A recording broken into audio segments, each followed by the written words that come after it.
140.000 quân, 4.000 chiến thuyền. Một đế chế chưa từng biết đến thất bại. Họ đến như một cơn sóng thần, nghĩ rằng có thể nuốt chửng cả thế giới. Thế nhưng kẻ thù vĩ đại nhất của họ lại không phải là con người.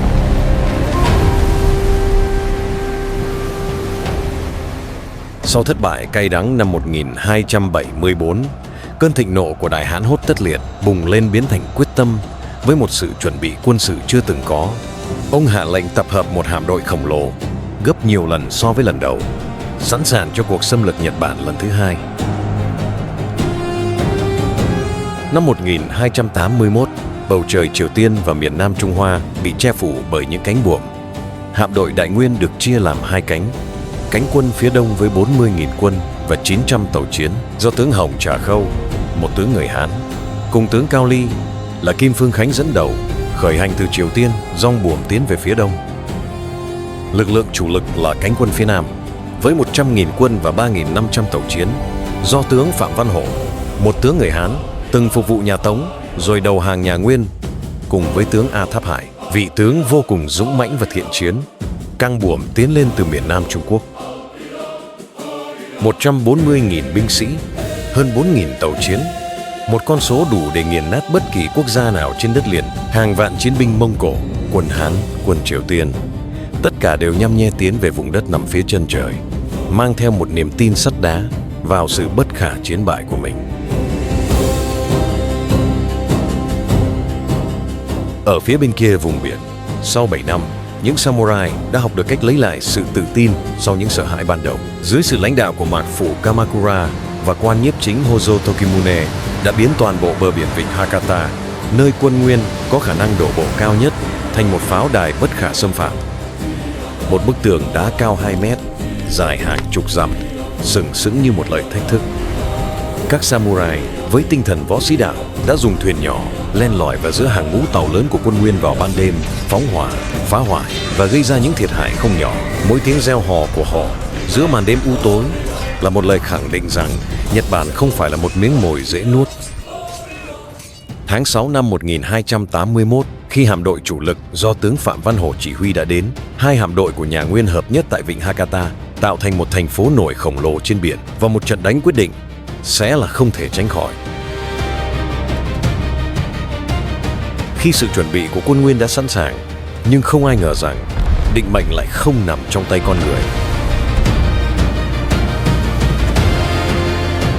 Ngày 15 tháng 8 năm 1281, cơn cuồng phong bất ngờ ập đến. Những con sóng cao như núi đánh thẳng vào mạn thuyền, gió xé toạc những cánh buồm và bẻ gãy những cột buồm cao vút. Cả một hạm đội khổng lồ giờ đây biến thành những món đồ chơi dễ vỡ trước cơn giận dữ của thiên nhiên. Hàng nghìn con tàu, nhiều chiếc được đóng vội vàng, bị sóng đánh tan thành mảnh vỡ, xác tàu và binh lính trôi nổi khắp mặt biển. Âm thanh của cơn bão cùng tiếng kêu gào tuyệt vọng của hàng vạn binh lính hòa tan vào tiếng sóng biển gầm thét. Khi tiếng gào thét hung tợn của bão tố dần tắt lịm, một sự tĩnh lặng rợn người bao trùm lấy mặt biển, để lộ ra khung cảnh của một tận thế kinh hoàng dưới ánh bình minh xám xịt. Hạm đội khổng lồ từng hùng vĩ tưởng chừng bất khả chiến bại, giờ chỉ còn là những bộ xương tàu vỡ nát, những mảnh gỗ tan hoang trôi dạt, vài trăm con tàu mong manh, rách nát, vật lộn vô vọng giữa làn nước dữ dội, như những bóng ma còn sót lại của một tham vọng vĩ đại. Hơn 10 vạn sinh mạng, những chiến binh tinh nhuệ, những thủy thủ can trường mang trong mình khao khát chinh phục thế giới, đã bị cuốn phăng vào vực thẳm biển sâu, nằm yên lặng vĩnh viễn ngoài khơi Hakata. Đó không chỉ là sự mất mát về quân số. Thảm bại nghiệt ngã này đã nghiền nát không thương tiếc giấc mộng bành trướng Đông Hải của Đại Hán Hốt Tất Liệt, xé toạc tấm màn kiêu hãnh của đế quốc. Và một lần nữa, từ bầu trời u ám, Kamikaze, thần phong huyền thoại, ngọn gió định mệnh của thần linh lại cuồn cuộn đổ xuống. Nó không chỉ là một cơn bão, đó là bàn tay vô hình của các vị thần, một sức mạnh siêu nhiên bất khả kháng đã càn quét, nhấn chìm kẻ thù và vững vàng bảo vệ đất nước mặt trời mọc khỏi bờ vực diệt vong. Và đó mới chỉ là chương đầu tiên của một cơn bão lịch sử. Trong khi ấy, bầu không khí ở Đại Việt bắt đầu đặc quánh một nỗi lo âu vô hình. Những cánh én sứ giả Nguyên cứ liên tục bay đến, mang theo những chiếu thư đòi hỏi ngang ngược, những lời lẽ phô trương quyền uy. nhưng ẩn chứa sau đó là ý đồ thăm dò và đe dọa. Hốt Tất Liệt với dã tâm thâm độc thậm chí đã dựng lên một An Nam quốc vương bù nhìn là Trần Di Ái, hòng gieo rắc mầm mống chia rẽ ngay trong lòng triều Trần.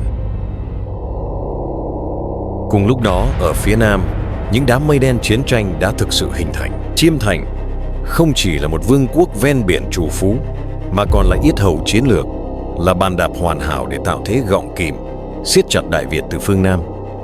Viên tướng được giao trọng trách mở màn cho nước cờ hiểm độc này chính là Toa Đô, một mãnh tướng dày dạn trận mạc, ánh mắt nhuốm màu kinh nghiệm và ý chí sắt đá.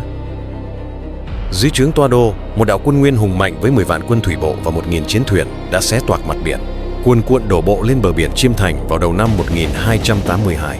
Một đạo binh cuồng nổ, mang theo sức mạnh đủ để thay đổi vận mệnh cả một vương quốc. Mục tiêu tức thì của Toa Đô không gì khác ngoài kinh đô Đồ Bản, một thành phố kiên cố với những bức tường sừng sững thách thức thời gian và một hệ thống phòng thủ phức tạp. Toa Đô nhanh chóng triển khai chiến thuật bao vây và tấn công tổng lực.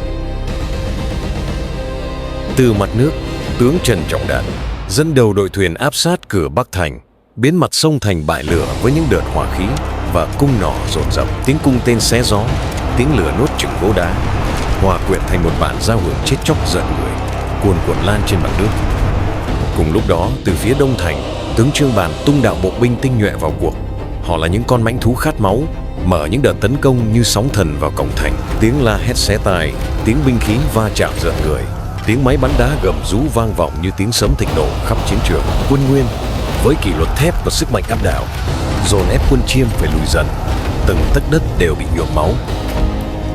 Cuộc chiến kéo dài, dai dẳng và khốc liệt. Quân Chiêm chống trả quyết liệt, mỗi tấc tường thành đều là một nấm mồ đẫm máu. Tuy nhiên, trước sức ép liên tục như sóng vỗ bờ của đạo quân Nguyên hùng hậu và chiến thuật vây hãm không kẽ hở, cuối cùng kinh thành Đồ Bản cũng không thể đứng vững. Cánh cổng thành đổ sập trong tiếng gầm đổ nát, và binh lính Nguyên như dòng lũ vỡ bờ tràn vào, biến thủ phủ rực rỡ một thời thành một chiến trường đẫm máu và tan hoang.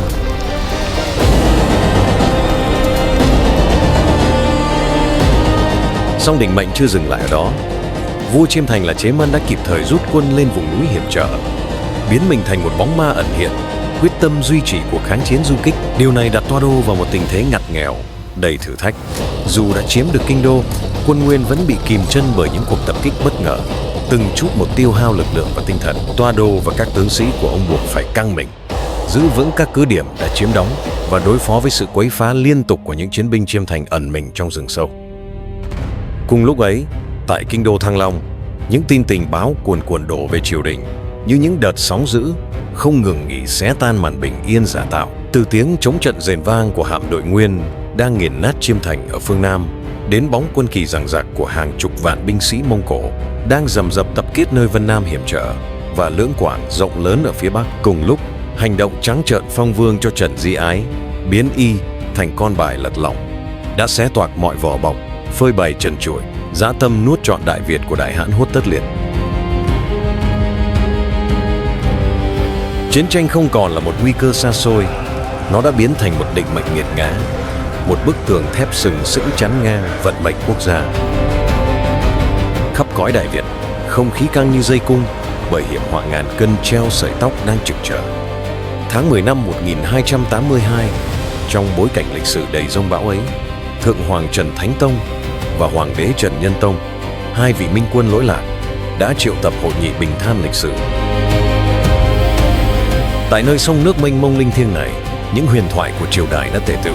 Hưng Đạo Vương Trần Quốc Tuấn uy dũng, Chiêu Minh Vương Trần Quang Khải tài ba, Chiêu Quốc Vương Trần ích tắc thông tuệ, Chiêu Văn Vương Trần Nhật Duật kiệt xuất, Bảo Nghĩa Vương Trần bình trọng kiên trung. Cả ba người con của Hưng Đạo Vương, Hưng Vũ Vương, Hưng Trí Vương, Hưng Hiếu Vương, những hạt giống anh hùng của tương lai cũng đều có mặt. Đặc biệt, Nhân Huệ Vương Trần Khánh Dư, dù từng phải nếm trải sự phế truất, mất chức vì tội thông dâm với công chúa Thiên Thủy, vợ của Hưng Vũ Vương Trần Quốc Nghiễn, cũng được Thượng Hoàng Thánh Tông tạm tha và triệu về họp. Sự hiện diện của ông là minh chứng cho tinh thần đại xá, gạt bỏ tư thù vì vận mệnh quốc gia. Giữa bốn bể sông nước mênh mông, mỗi lời bàn bạc đều nặng trĩu một tiếng lòng trăn trở. Cái cớ mượn đường đánh Chiêm Thành thực chất chỉ là kế giả đạo phạt quắc, hiểm độc của Hốt Tất Liệt. Trong hội nghị, Trần ích tắc kín đáo nghiêng về chủ hòa, còn Hưng Đạo Vương ánh mắt rực lửa, dứt khoát chủ chiến. Giữa những ý kiến trái chiều, tinh thần và mỗi ánh mắt đều ánh lên một quyết tâm sắt đá.